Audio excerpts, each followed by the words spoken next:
Imran Ahmed joins me now, Chief Executive of the campaign group, the Centre for Countering Digital Hate, who joins us from Washington, D.C. Imran, thank you for coming on the programme tonight. Good to speak to you again. What's your view on this? Because I suspect it will differ from the one that we heard there from Helen. But isn't it difficult to draw the line? Because you will have a line drawn in one place, I will have a line drawn in another, and in the end, the law has got to make sense to those who enforce it. I completely agree with you. I agree. I thought your introduction was spectacularly clear in delineating exactly how Mr. Farage, on his, I think, quite sordid sojourn to Washington, D.C., my home city, basically went there to talk down Britain by trying to sort of mix together a whole bunch of issues which didn't really make sense in altogether. So let's break it down. These two charges, Lucy Connolly, who in the middle of riots was urging people to burn people alive.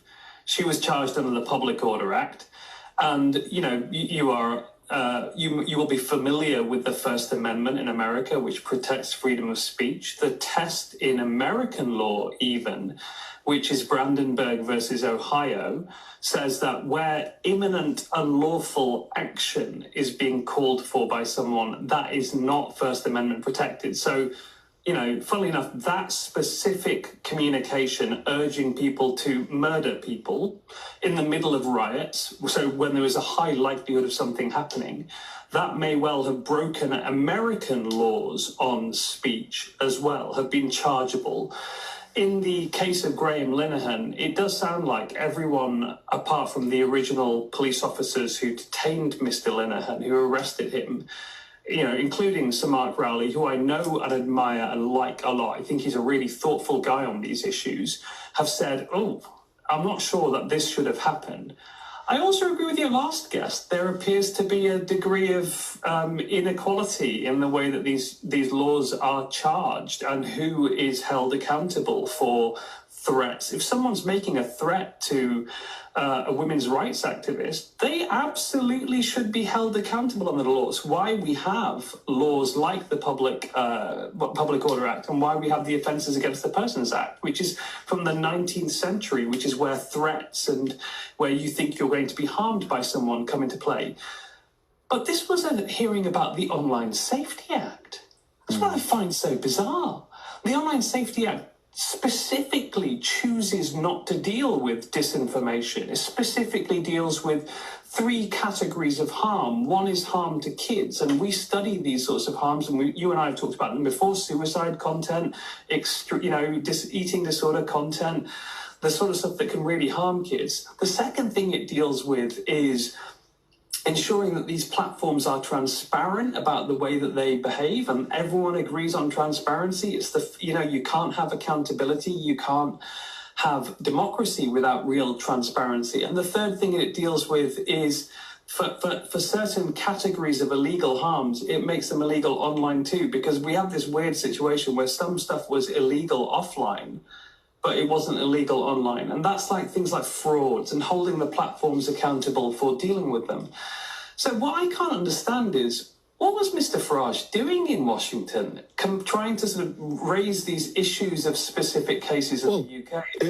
It was actually worse than that, because and I should have said this before but forgot, he was effectively almost urging the American government to impose worse trading relations with the UK if we didn't get our act together on free speech. I mean, if that isn't traitorous, I don't know what is. Absolutely. Look, that's the word, isn't it? It was treacherous to the British people and to our interests. And here's the fundamental irony. And I remember, because the Online Safety Act, I was the first witness to give evidence there. I remember giving evidence there in 2021, in September 2021.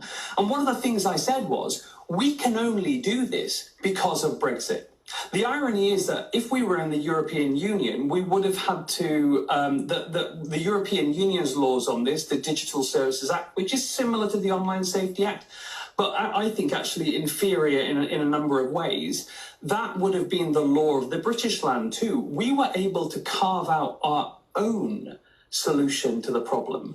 And these delicate balances that have to be made between technological advancement, wanting to harness that for economic growth, wanting to have freedom of speech, but at the same time dealing with predictable, significant harms that we all agree need to be dealt with.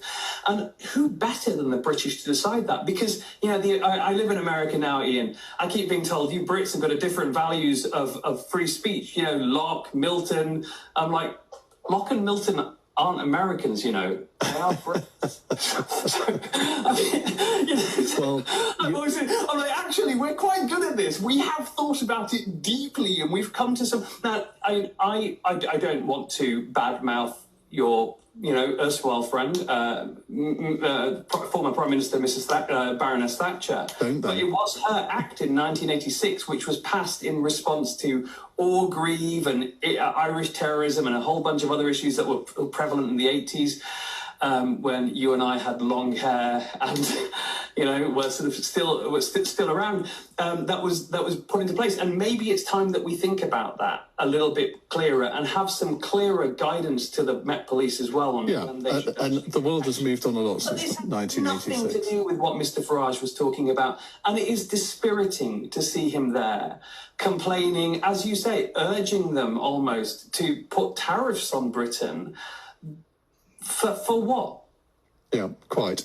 We have to leave it there, Imran. Thank you very much. That's Imran Ahmed, Chief Executive of the campaign group, the Centre for Countering Digital Hate.